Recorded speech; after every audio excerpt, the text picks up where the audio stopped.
Hello students, स्वागत है आप सभी का मेरे channel Ved Prakash coaching centre में। हम लोग कल पढ़ रहे थे प्रकाश का परावर्तन, जो हम लोग लास्ट में पढ़े थे कैसे दर्पण और उसके प्रकार।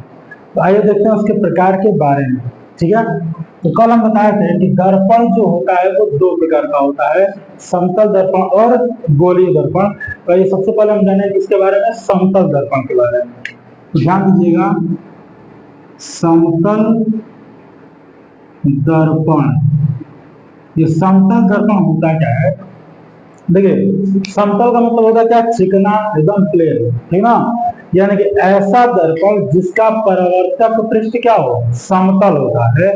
दर्पण हम किसे कहते हैं कि एक कांच को लेते हैं और उसके एक तरफ हम क्या करते हैं, पॉलिश करते हैं, और दूसरे तरफ हम क्या करते हैं, उसको परावर्तक बनाते हैं। तो उसी प्रकार कैसा दर्पण, ऐसा दर्पण जिसका परावर्तक पृष्ठ क्या हो, समतल और एकदम चिकना हो, उसे हम क्या बोलेंगे, समतल दर्पण। तो यहाँ पे हम लिखेंगे ऐसा दर्पण जिसका परावर्तक तल समतलीय हो, समतलीय हो, क्या कहलाता है, समतल दर्पण कहलाता है, समतल दर्पण कहलाता है। ठीक है, और देखेंगे इस समतल दर्पण का कुछ गुण होता है। जैसे समझिए कि जो दर्पण है, समझ लीजिए एक तरफ हमने पॉलिश कर दिया, ये आपका कौन सा दर्पण है, समतल दर्पण।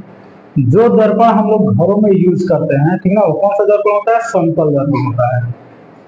तो उसमें आप लोग देखे होंगे कि कोई भी एक दर्पण है, समतल दर्पण है, तो उसके सामने यदि हम खड़े होते हैं तो दर्पण से जितने दूरी पे हम खड़ा होते हैं उसका प्रतिबिंब उसके अंदर क्या होता है, उतनी ही दूरी पे बनता है। पास जाते हैं तो दर्पण में जो प्रतिबिंब बनता है वो और क्या होता है, पास, और दूर जाते हैं तो और क्या होता है, दूर जाता है। सुनना, और उसमें जो प्रतिबिंब बनता है वो सदैव क्या बनता है, सीधा बनता है। ठीक है, क्योंकि हम बताए थे आप लोगों को कि आभासी प्रतिबिंब जो बनता है वो सदैव क्या बनता है, सीधा बनता है। और जो प्रतिबिंब दर्पण के पीछे बनता है वो सभी प्रतिबिंब क्या होते हैं, आभासी बनते हैं। अरे सुनना, या फिर आप लोग देखे भी होंगे कि उसमें जब हम खड़े होते हैं तो सीधा का सीधा दिखाई देता है। अरे सुनना, सिर ऊपर तो सिर ऊपर, पैर नीचे तो पैर नीचे। अरे सुनना, और सीधा कब बनेगा, जब प्रतिबिंब आभासी बनेगा। ठीक है, और होता क्या है कि वस्तु के बराबर बनता है, जितना बड़ा वस्तु उतना ही बड़ा क्या होगा, उसमें प्रतिबिंब बनेगा। ये सब क्या है, इसका गुण है। आइए चलिए गुण लिखते हैं इसका। गुण में पहला देखिए, समतल दर्पण में जो प्रतिबिंब बनेगा, समतल दर्पण में बना प्रतिबिंब क्या होता है, सदैव आभासी। और आभासी तो क्या चाहिए, सीधा व वस्तु के बराबर बनता है। ठीक है, ये इसका हो गया पहला गुण। अब समझिए दूसरा गुण। जैसे देखेंगे, ये आपका मान लीजिए कोई समतल दर्पण है। अब इससे जितने दूरी पर कोई व्यक्ति चाहे कोई वस्तु खड़ा है चाहे रखा गया है, इसका प्रतिबिंब दर्पण के अंदर उतने ही दूरी पर क्या होगा, बनेगा। अरे सुनना, इसका मतलब मान लीजिए कि 10 मीटर की दूरी पे खड़ा है तो इसका प्रतिबिंब कितने दूरी पर बनेगा, 10 मीटर की दूरी पर बनेगा। अरे सुनना, तो हम क्या लिखेंगे दूसरा गुण में, यदि कोई व्यक्ति दर्पण से जितनी दूरी पर खड़ा है उसका प्रतिबिंब दर्पण के अंदर उतनी ही दूरी पर बनता है। ठीक है, अब ऐसे समझेंगे, इसकी जो फोकस दूरी और वक्रता केंद्र होती है वो थोड़ा सा ध्यान रखिएगा, क्योंकि ये क्या एकदम समतल है, प्लेन है। और समझना, यदि मान लीजिए कोई गोलीय रहता तो इसका कहीं ना कहीं क्या होता, केंद्र होता, फोकस होता। और सुनो, ये आपका एकदम समतल है तो इसका हम केंद्र और फोकस कहाँ मानेंगे, एकदम अनंत पे मानेंगे। और सुनना, तो ये जो होता है इसका फोकस दूरी, यहाँ पे लिख सकते हैं कि समतल दर्पण की वक्रता त्रिज्या व फोकस दूरी कहाँ होती है, अनंत पर होती है। ठीक है, अगला समझेंगे हम लोग। जैसे मान लीजिए कोई व्यक्ति है और इस समतल दर्पण के सामने मान लीजिए 20 किलोमीटर प्रति घंटा के स्पीड से दौड़ करके जा रहा है। और सुनना, तो इसका जो प्रतिबिंब होगा वो ऐसा प्रतीत होगा कि ये क्या हो रहा है, 40 किलोमीटर प्रति घंटा के वेग से आ रहा है। और सुनना, यानी कि जिस वेग से आप दौड़ते हुए जाएंगे समतल दर्पण के सामने, तो हमें ये प्रतीत होगा कि जो हमारा प्रतिबिंब है वो हमारे दोगुने वेग से क्या हो रहा है, दौड़ता हुआ आ रहा है। और सुनना, जैसे आप लोग देखेंगे जिम में कहीं कहीं समतल दर्पण भी लगा होता है और कहीं कहीं अवतल दर्पण लगाते हैं। और सुनना, क्योंकि समतल दर्पण के सामने यदि दौड़ेंगे तो हमें लगेगा कि हम तेज दौड़ रहे हैं, और उसको देख कर क्या होगा, जोश आएगा, हम और तेजी से क्या करेंगे, दौड़ेंगे। और सुनना, तो हम यहाँ पे लिखेंगे क्या से, यदि कोई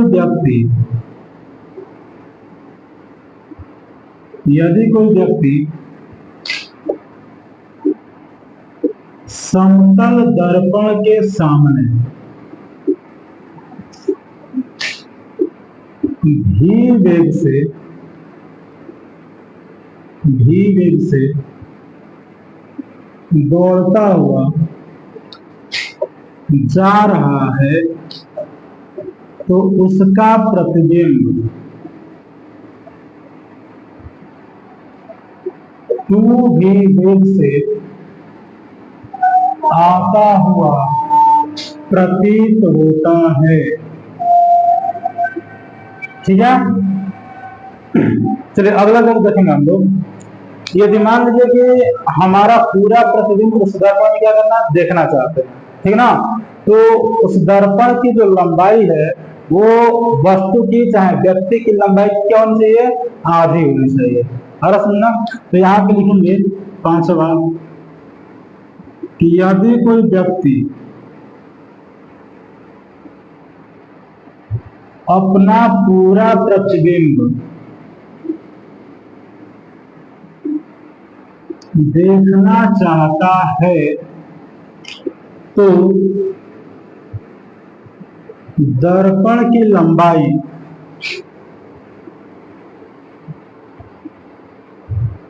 व्यक्ति की लंबाई की आधी होनी चाहिए। इसका मतलब क्या है, जैसे मान लीजिए किसी व्यक्ति की लंबाई 60 सेंटीमीटर है तो दर्पण की लंबाई क्या होनी चाहिए, इसकी आधी, मतलब क्या कि 80 सेंटीमीटर का होना चाहिए। अब समझना, चलिए आगे देखेंगे। अब मान लीजिए कि दो समतल दर्पण को क्या करता है, किसी कोण पर झुका करके रखते हैं। और सुनना, तो पूछ लेता है कि प्रतिबिंबों की आप संख्या बताइए। ठीक है, तो कैसे निकालेंगे समझिए। यदि दो समतल दर्पण को थीटा कोण पर झुका कर रखे तो प्रतिबिंबों की संख्या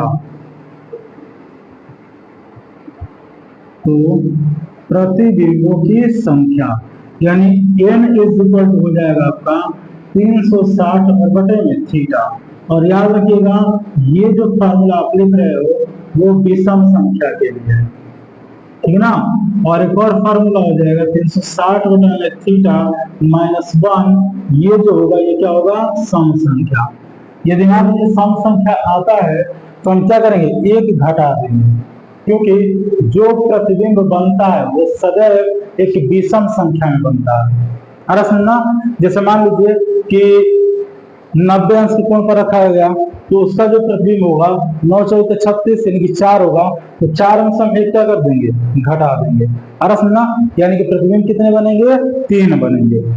अरे समझना, और यदि यही 40 अंश के हम कोण पर रखें तो आप जब 40 यहाँ पे रखोगे तो 40 से कटेंगे तो 4 9 36, यानी कि यहाँ पे जो प्रतिबिंब बनेगा कितना बनेगा, 9 बनेगा। अरे समझना, यानी कि प्रतिबिंबों की संख्या सदैव किसमें होनी चाहिए, विषम संख्या में होनी चाहिए। तो इसको थोड़ा आप लोग नोट कर लीजिएगा।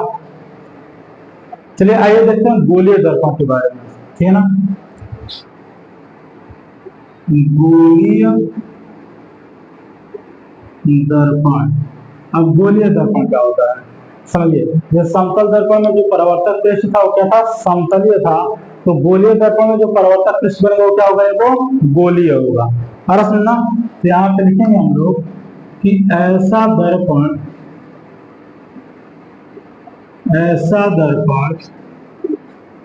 जिसका परावर्तक पृष्ठ क्या हो, गोलीय, इसे हम क्या बोलेंगे, गोलीय दर्पण कहलाता है, ठीक है ना।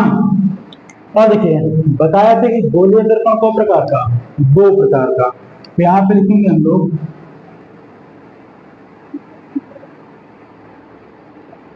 गोलीय दर्पण 2 प्रकार का होता है, ठीक है ना। पहला है आपका कौन सा, अवतल दर्पण, और दूसरा है उत्तल दर्पण, ठीक है। तो चलिए बारी बारी जानते हैं इनके बारे में। तो पहला आप हेडिंग देंगे क्या चीज, अवतल दर्पण। समझिए अवतल दर्पण क्या होता है कि हम यहाँ पे क्या करेंगे, एक गोलीय खोखला कांच लेंगे। अरे सुनिए ये क्या है, खोखला एक गोला है किसका, कांच का। अब मान लो कि इसको हम कहीं से काट दे, इसको हमने क्या किया, काट दिया, ठीक है ना। तो इसके अंदर वाला जो भाग होता है, यानी इधर वाला भाग, इसको बोलते हैं हम लोग दबा हुआ भाग। कौन सा भाग, दबा हुआ भाग। और इसके बाहर वाला जो होता है इसको बोलते हैं हम लोग उभरा हुआ भाग।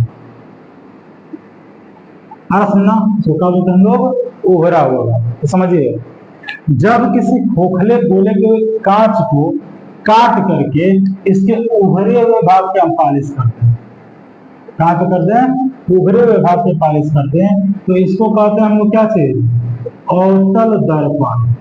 और सुनना, और वहीं यदि दबे हुए भाग पे हम पालिश करते हैं तो इसको हम बोलते हैं क्या चीज, उत्तल दर्पण।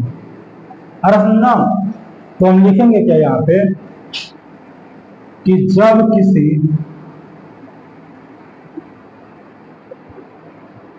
कांच के खोखले गोले, कांच के खोखले गोले को काट कर उसके उभरे हुए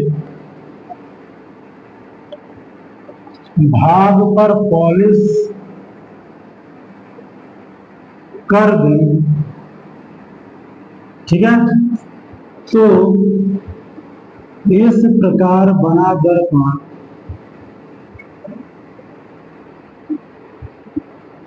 अवतल दर्पण कहलाता है,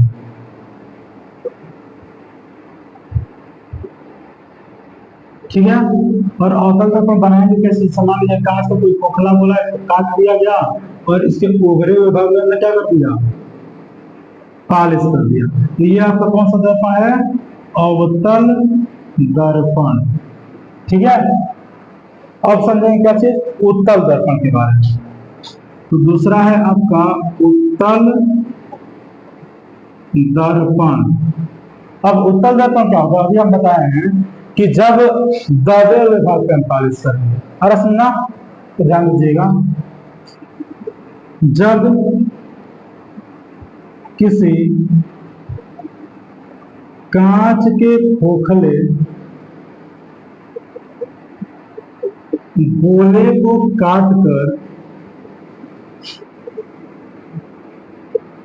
उसके दबे हुए भाग पर,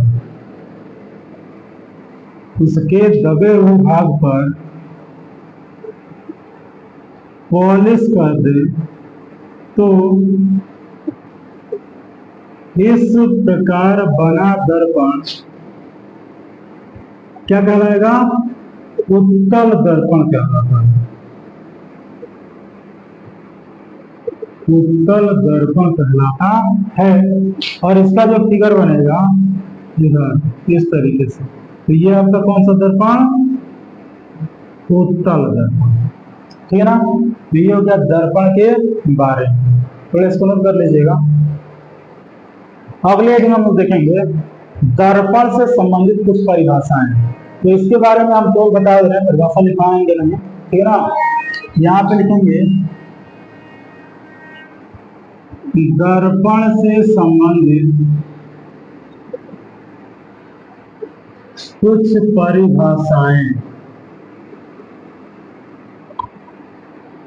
ठीक है, समझिएगा। जैसे मान लो कि ये हमने एक बना दिया, क्या चीज? अवतल दर्पण, ठीक है ना।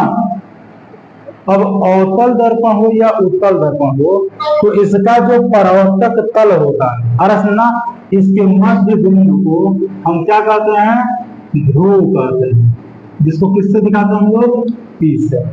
अरे सुनना, तो कोई भी दर्पण हो, उत्तल हो या अवतल हो, तो उसके मध्य बिंदु को हम क्या कहेंगे?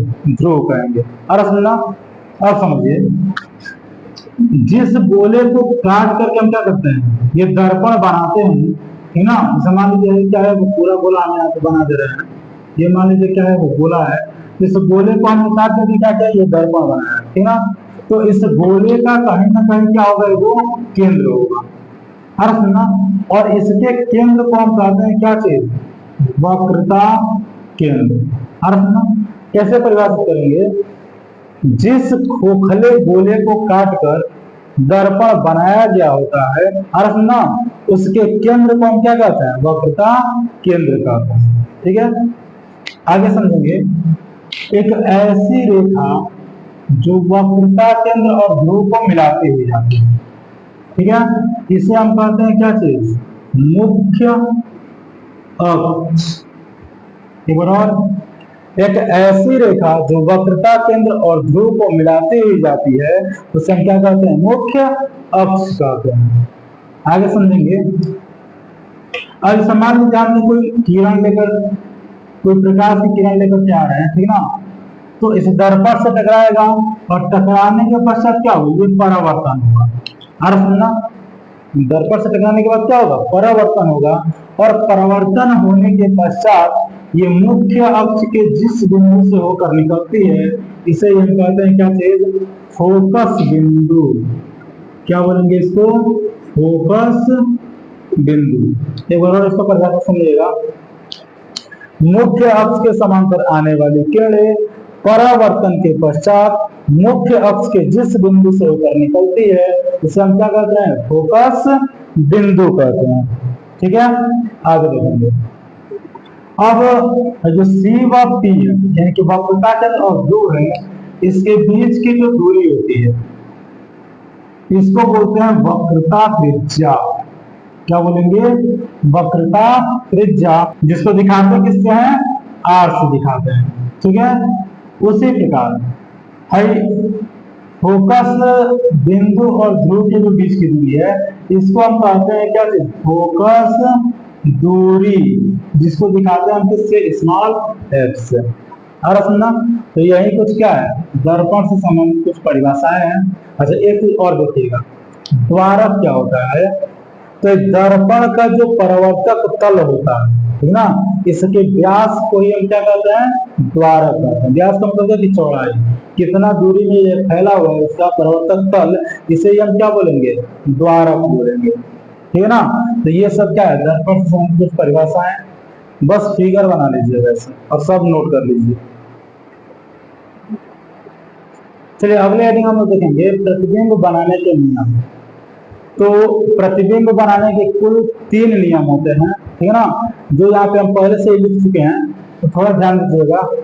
ठीक है, पहला क्या होता है कि मान लीजिए हमने कोई एक दर्पण बनाया, ठीक, तो दर्पण का ये क्या है, ध्रुव है, ये क्या है, फोकस है। तो पहला नियम ये है कि जब हम प्रकाश किरण को मुख्य अक्ष के समांतर लेकर के आएंगे, तो परावर्तन के पश्चात वो फोकस से होकर के क्या होगा, निकलता है। तो वही चीज यहाँ पे हम लिखे हुए हैं कि मुख्य अक्ष के समांतर आने वाली किरणें परावर्तन के पश्चात क्या होती है, फोकस से होकर निकल जाती है। ठीक है, दूसरा समझेंगे। दूसरी प्रकार एक दर्पण बनाया गया है, तो इसमें होता क्या है कि जब हम फोकस से होकर के लेकर के जाएंगे, तो परावर्तन के पश्चात क्या होगा, मुख्य अक्ष के समांतर मुड़ जाता है। तो वही चीज यहाँ पे लिखा गया है कि फोकस से होकर आने वाले किरणें परावर्तन के पश्चात मुख्य अक्ष के समांतर मुड़ जाती है। ठीक है ना।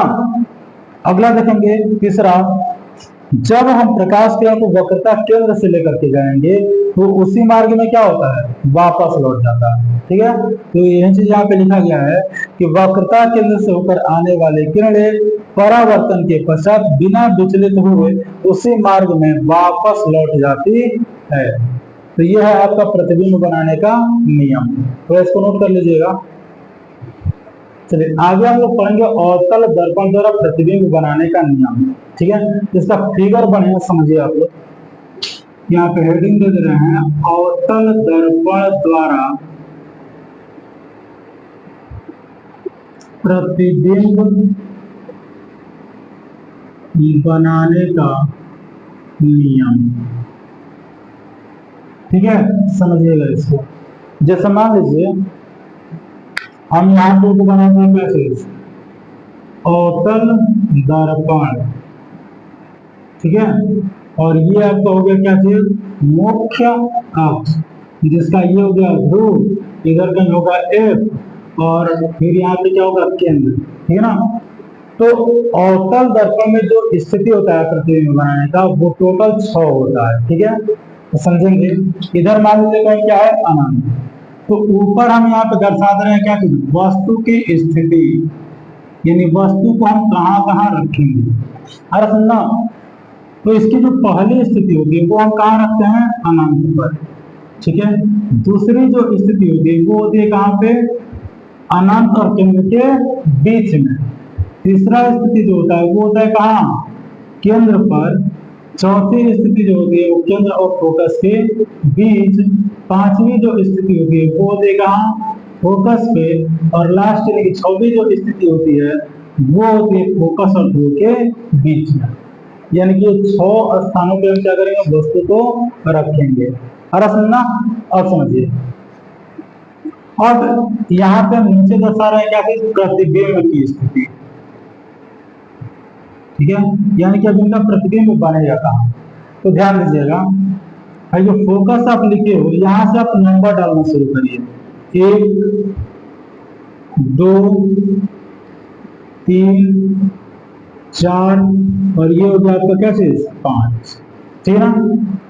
तो अब हमें करना क्या है कि बस हमें नंबर को मिलाना है। ठीक है, जैसे मान लीजिए कि वस्तु हम कहाँ रखे हैं, पहले का अनंत पे रखे हैं, तो नीचे क्या है, सब प्रतिबिंब है। अरे सुनना, तो जब अनंत पे रखेंगे तो आप नंबर मिलाइए, कहाँ पे, फोकस पे। यानी कि जब वस्तु अनंत पे रखेंगे तो उसका प्रतिबिंब कहाँ बनेगा, फोकस पे बनेगा। जब अनंत और केंद्र के बीच में रखेंगे तो 2 नंबर मिलेंगे, कहाँ पे दिया गया है, तो केंद्र और फोकस के बीच में। इसका मतलब कि जब वस्तु को अनंत और केंद्र के बीच में रखेंगे तो उसका प्रतिबिंब केंद्र और फोकस के बीच में बनेगा। अरे सुनना, जब वही वस्तु कहाँ रखेंगे, केंद्र पर रखेंगे, तो 3 नंबर आप मिलेगा ठीक उसी के नीचे। यानी कि जब केंद्र पर रखेंगे तो उसका प्रतिबिंब केंद्र पर ही बनेगा। अरे सुनना, और जब केंद्र और फोकस के बीच में रखेंगे तो 4 नंबर कहाँ पे दिया गया है, केंद्र और अनंत के बीच बनेगा। ठीक है, जब फोकस पे रखेंगे तो 5 नंबर अनंत पे है, यानी कि फोकस पर रखने पर वस्तु का प्रतिबिंब कहाँ बनेगा, अनंत पे बनेगा। तो दिक्कत रह गया 6वां। तो 6वां जो प्रतिबिंब बनता है ये दर्पण के पीछे बनता है, ठीक ना, अर्थात इधर बनेगा। और बताया गया था कि जो दर्पण के पीछे बनेगा वो बना प्रतिबिंब सदैव क्या होता है, आभासी होता है। ठीक है, ये हम लोग को पता चल गया स्थान। अब देखेंगे इसकी प्रकृति। यानी कौन कैसा बनेगा।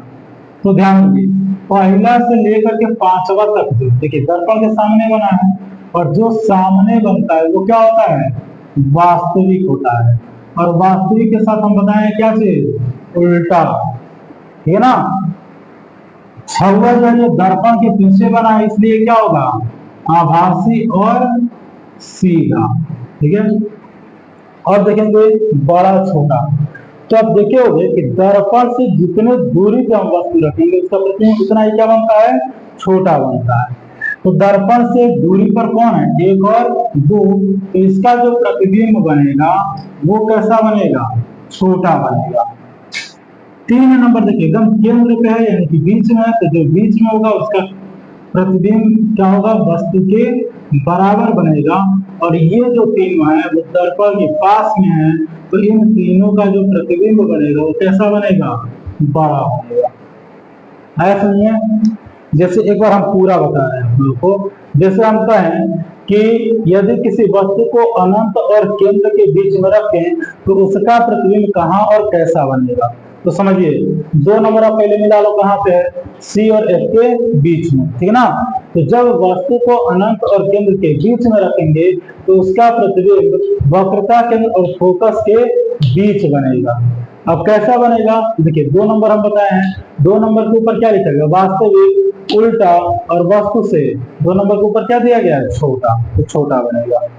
अरे सुनना, उसी प्रकार मान लीजिए यदि वस्तु को हम केंद्र और फोकस के बीच रखें, यानी कि 4 नंबर, तो उसका जो प्रतिबिंब होगा केंद्र और अनंत के बीच बनेगा।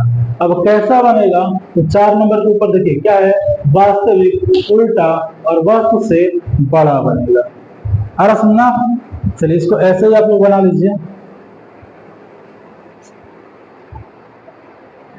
अब अगले हेडिंग देखेंगे हम लोग, उत्तल दर्पण द्वारा प्रतिबिंब का बनना।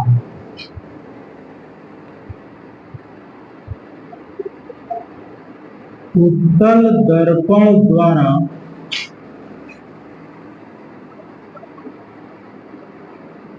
प्रतिबिंब का बनना, है ना। तो देखिए अवतल दर्पण में हम 6 कंडीशन पढ़े हैं, उत्तल दर्पण में केवल 2 कंडीशन। जैसे ये हो गया एक उत्तल दर्पण, और ये हो गया इसका मुख्य अक्ष, यहाँ पे हो गया इसका क्या चीज, ध्रुव। अब देखिए ये इधर गोला बनेगा ना, इसलिए इसका केंद्र आपका इधर, फोकस भी इधर ही होगा। इसमें केवल 2 कंडीशन। पहला कंडीशन कहाँ पे, तो वस्तु को हम रखेंगे कहाँ, अनंत पे। और दूसरा जो कंडीशन होता है ये होता है फोकस ध्रुव व अनंत के बीच। अरे सुनो, अब यहाँ पे देखिए इसमें भी आप वही करोगे, फोकस से नंबर डालेंगे। ये आपका हो गया 1 और ये हो गया क्या चीज, 2। इसका मतलब क्या कि जब वस्तु अनंत पे होगा तो उसका प्रतिबिंब फोकस पे बनेगा, और जब अनंत और ध्रुव के बीच होगा तो उसका प्रतिबिंब कैसा बनेगा, ध्रुव और फोकस के बीच। और इसमें जो प्रतिबिंब बनता है याद रखिएगा, उत्तल दर्पण में बना प्रतिबिंब सदैव, देखिए दर्पण के पीछे बना है तो क्या होगा, आभासी, और आभासी के साथ सीधा व वस्तु से छोटा बनता है, ठीक है। चलिए नोट कर लीजिए। तो आज के लिए इतना ही। कल हम लोग पढ़ेंगे चिन्ह परिपाटी के बारे में, और आर और एफ में संबंध पढ़ेंगे, फिर फोकस दूरी के लिए सूत्र का निगमन करेंगे और रेखीय आवर्धन पढ़ेंगे, ठीक है। बस आज के लिए बस इतना ही।